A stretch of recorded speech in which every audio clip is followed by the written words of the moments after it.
Today in biology we will start circulatory system. ये topic थोड़ा lengthy होगा।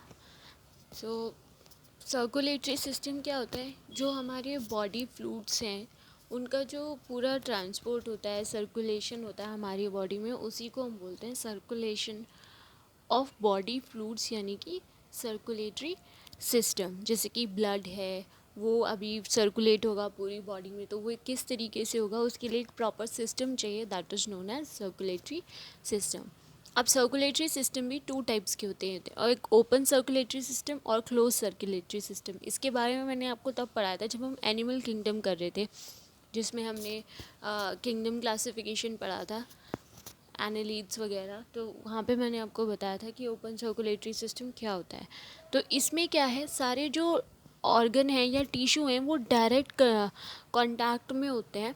Blood जैसे ही थोड़े टाइम के लिए ब्लड वेसल में होता है और डायरेक्टली क्या है, वो खुली जगह में जाके पंप आउट हो जाता है, और उस ओपन स्पेस को हम बोलते हैं sinuses. So blood may present in blood vessel for some time but finally comes out in open space, और उस open space को हम बोलते हैं साइनसेस। यानी कि ब्लड पंप हुआ, वो ब्लड वेसल में थोड़ी देर के लिए रहा, और फिर वो डायरेक्टली ऐसे ओपन बर्स्ट होकर पूरी ऑर्गन्स में डायरेक्टली ऑर्गन्स तक पहुंचा देता है। उसके लिए कोई प्रॉपर सिस्टम नहीं है, प्रॉपर वेन्स नहीं है, कैपिलरीज नहीं है जो ब्लड को ऑर्गन्स तक ले जाए। जो ऑर्गन्स है वो डायरेक्टली कांटेक्ट में आ जाते हैं ब्लड के, तो उसी को हम बोलते हैं ओपन सर्कुलेटरी सिस्टम। और मेन ये नहीं है कि ओपन सर्कुलेटरी सिस्टम है क्या, एग्ज़ाम में तो डेफिनेशन नहीं पूछता है, लेकिन एग्जाम्पल दे देगा और वो आपसे पूछेगा कि tell whether which of the following have open circulatory system या which of the following have close circulatory system, या फिर एग्जाम्पल दे देगा और पूछेगा कि ओपन सर्कुलेटरी सिस्टम है या क्लोज सर्कुलेटरी सिस्टम है। तो यू शुड नो कि ये सारे एनालिड्स में, एनालिड्स के एग्जाम्पल देखिए, कमेंट सेक्शन में आप बताएंगे कि एनालिड्स के क्या क्या एग्जाम्पल हैं। मैंने आपको ब्रीफली पढ़ाया था एनालिड्स के बारे में। So cockroach, prawns, insect, spider, starfish, इन सब में क्या मिलता है, ओपन सर्कुलेटरी सिस्टम मिलता है। सो ये सब आप एग्जाम्पल याद रखेंगे क्या क्या है, annelids, cockroach, prawns, insect, spider, starfish. और इसमें जो पिगमेंट है या तो प्रेजेंट होता ही नहीं है, रेस्पिरेटरी पिगमेंट, जैसे ह्यूमन बींग्स में क्या है पिगमेंट, हीमोग्लोबिन है। इसी तरीके से इसमें अगर पहली बात तो रेस्पिरेटरी पिगमेंट प्रेजेंट नहीं होता, और इफ़ प्रेजेंट है भी तो वो क्या प्लाज्मा में डिज़ोल्व हो जाता है, इट डिज़ोल्व इनटू प्लाज्मा। जैसे हमारा क्या है, वो आरबीसी के कांटेक्ट में आ जाता है, लेकिन यहाँ पर क्या होता है कि जो अगर रेस्पिरेटरी पिगमेंट प्रेजेंट होगा तो वो प्लाज्मा में डिज़ोल्व हो जाएगा। नेक्स्ट हम बात करेंगे क्लोज सर्कुलेटरी सिस्टम की। क्लोज में क्या है, अभी ये जो ब्लड फ्लो होता है कंटिन्यूसली, क्लोज्ड वेसल्स बनी होती हैं, वेन्स प्रॉपर, आर्टरीज, कैपिलरीज, सब कुछ बना होता है ताकि अच्छे से जो है वो ब्लड फ्लो हो। तो उसमें क्या है, क्लोज्ड वेसल्स के अंदर ही आपका ब्लड जो है वो सर्कुलेट होता है, ना कि डायरेक्ट कांटेक्ट में आ जाता है। यहाँ पर स्लो होती है, ओपन में स्लो होती है ब्लड स्पीड भी ब्लड फ्लो की, और उसका प्रेशर भी स्लो होता है। लेकिन क्लोज सर्कुलेटरी सिस्टम में हाई स्पीड होती है और हाई प्रेशर होता है for the flow of blood. ये किस किस में मिलता है, अर्थ फॉर्म में मिलेगा, नीडिस में मिलेगा, मॉलस्क में मिलेगा, और जितनी भी वर्टिब्रेट्स है जैसे ह्यूमन बींग्स वगैरह, वर्टिब्रेट्स का भी मैंने आपको अच्छे से क्लासिफिकेशन कराया था। तो जितने भी वर्टिब्रेट्स हैं, जितने भी मॉलस्क हैं, अर्थ फॉर्म, नीडिस, इन सब में क्या आएगा, क्लोज सर्कुलेटरी सिस्टम होगा। अर्थ फॉर्म आप बताएंगे कौन से एनिमल किंगडम में आता है, कमेंट सेक्शन में। Next is respiratory pigment is present in RBCs. अभी मैंने आपको बताया था कि जो रेस्पिरेटरी पिगमेंट है वो कहाँ प्रेजेंट हो जाता है, रेड ब्लड सेल्स में, जो ब्लड फ्लो की कैपेसिटी को बढ़ाता है। सो आरबीसी में हमारा जो रेस्पिरेटरी पिगमेंट है वो डिज़ोल्व हो जाता है, और इसमें प्लाज्मा में डिज़ोल्व होता है। That was all about open circulatory system and close circulatory system. Next is blood vascular system. अब जो ब्लड वास्कुलर सिस्टम है सर्कुलेटरी सिस्टम के अंदर, उसमें क्या है कि जो ब्लड वास्कुलर सिस्टम ने तीन पार्ट्स में अपने आप को डिवाइड किया हुआ है, दैट इज़ उसमें ब्लड वेसल भी मिलेगा, ब्लड भी मिलेगा और हार्ट मिलेगा। यानी कि एक ब्लड वास्कुलर सिस्टम में 3 पार्ट्स होते हैं मेनली। पहला होता है ब्लड वेसल, फिर होता है ब्लड और उसके बाद आता है हार्ट, जिनको हम 1 बाय 1 डिस्कस करेंगे। तो पहले जो हम टॉपिक लेंगे वो है ब्लड वेसल। अब ये जो ब्लड वेसल है उसमें भी 3 तरीके की वेसल्स होती हैं।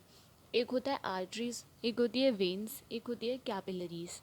सो ब्लड वेसल कितने टाइप्स की है? 3, आर्टरीज, वेन्स, कैपिलरीज। तो पहले हम आर्टरीज देख लेते हैं। आर्टरीज होती हैं जो सबसे मोटी वाली जो वेन्स होती हैं, वेसल्स होती हैं, उनको हम बोलते हैं आर्टरीज। तो ये थिक वॉल्ड होती हैं, इनकी जो वॉल है वो बहुत थिक होती है। इसका काम क्या होता है कि जो हार्ट से ब्लड पंप हुआ है वो बॉडी तक जाना। सो हार्ट से ब्लड को बॉडी तक ले जाना किसका काम है? आर्टरीज का काम है। आर्टरीज में, सभी आर्टरीज में कैसा ब्लड होता है? ऑक्सीजनेटेड। ऑब्वियस सी बात है, हार्ट पंप करेगा तो ऑक्सीजनेटेड यानी कि प्योर ब्लड ही तो पंप आउट करेगा बॉडी के लिए। तो सभी आर्टरीज में क्या होगा? ऑक्सीजनेटेड ब्लड होगा। लेकिन इसका एक एक्सेप्शन है, वो क्या है? Pulmonary artery. पल्मोनरी आर्टरी सिर्फ ऐसी आर्टरी है जो डीऑक्सीजनेटेड ब्लड यानी कि इम्प्योर ब्लड कैरी करती है, जो कि which carry deoxygenated blood to lungs. और इस डीऑक्सीजनेटेड ब्लड को कहाँ ले जाती है? लंग्स में ले जाती है। और इसके अंदर कोई भी वाल्व्स प्रेजेंट नहीं होती हैं। वाल्व क्या होती है? वाल्व का काम इतना होता है कि अगर ब्लड एक पैसेज से आ रहा है तो अगर वहाँ पे वाल्व प्रेजेंट है तो उस ब्लड का बैक फ्लो नहीं हो सकता, वो वापस नहीं जा सकता। तो वाल्व्स का इतना काम होता है। लेकिन आर्टरीज़ में कोई भी वाल्व प्रेजेंट नहीं होती। तो आपको याद रखना है कि सब आर्टरीज़ क्या करती हैं? हार्ट से ब्लड को बॉडी तक ले जाती हैं। और सभी आर्टरीज़ में ऑक्सीजनेटेड यानी कि प्योर ब्लड होता है।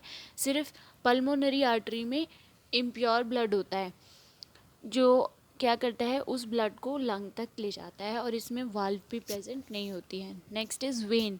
वेन जो है थिन होता है, आर्टरीज से थोड़े पतले होते हैं, उनको हम वेन्स बोलते हैं। और इनका काम ये होता है कि सब बॉडी पार्ट से ब्लड इकट्ठा करके हार्ट तक ले जाना। क्योंकि बॉडी पार्ट्स में जितना भी डीऑक्सीजनेट यानी इम्प्योर ब्लड है उसको वेन्स जो हैं इकट्ठा करके हार्ट तक ले जाती हैं। और सभी वेन्स में डीऑक्सीजनेटेड होता है। सभी आर्टरीज में ऑक्सीजनेटेड था यानी प्योर था, लेकिन वेन्स में इम्प्योर यानी कि डीऑक्सीजनेटेड ब्लड रहेगा। इसका भी एक्सेप्शन क्या है? Pulmonary vein. इसमें प्योर रहता है, इसमें ऑक्सीजनेटेड ब्लड है जो कि हार्ट तक ले जाता है। वेन क्या करेगा? ये पल्मोनरी वेन जो है वो ऑक्सीजनेटेड ब्लड को हार्ट तक ले जाएगी। वहाँ पे पल्मोनरी आर्टरी डीऑक्सीजनेटेड ब्लड को लंग्स तक ले जा रही थी। तो ये दोनों आपको याद रखने हैं, पल्मोनरी आर्टरी और पल्मोनरी वेन, ये एक्सेप्शन केस है। सभी वेन में डीऑक्सीजनेटेड यानी कि इम्प्योर ब्लड होता है, लेकिन पल्मोनरी वेन में ऑक्सीजनेटेड ब्लड होगा। और इनके अंदर वाल्व प्रेजेंट होती है, यानी कि बैक फ्लो ऑफ ब्लड को रोकने के लिए, ताकि जो ब्लड है वो वापस ना चला जाए बॉडी पार्ट्स में, इसीलिए उनके यहाँ पे वाल्व्स लगी हुई हैं to prevent the back flow of the blood. Next is capillaries. जो कैपिलरीज हैं वो सबसे पतली वाली जो वेसल्स होती हैं, सबसे जो थिक होती है वो आर्टरी, फिर उससे थिन होती है वेन्स, और जो सबसे ही थिनेस्ट होती है वो होती है कैपिलरीज।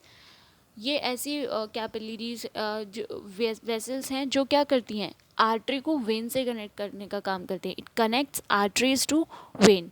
तो आर्टरी और वेन आपस में कनेक्ट होती है किसकी वजह से? कैपिलरीज की वजह से। इनका काम ये होता है कि they help in exchange of material. जैसे कि हमारा न्यूट्रिएंट है, वेस्ट है, गैसेस हैं, उनको ब्लड और सेल के बीच में एक्सचेंज कराने का काम कौन करते हैं? कैपिलरीज। तो it exchange of material like nutrients between blood and cell. जितना भी न्यूट्रिएंट है, वेस्ट है, गैसेस प्रोडक्ट्स है, उन सबको चेंज किसके किसके बीच में? ब्लड और सेल के बीच में चेंज करने के लिए कौन हेल्प करता है? कैपिलरीज।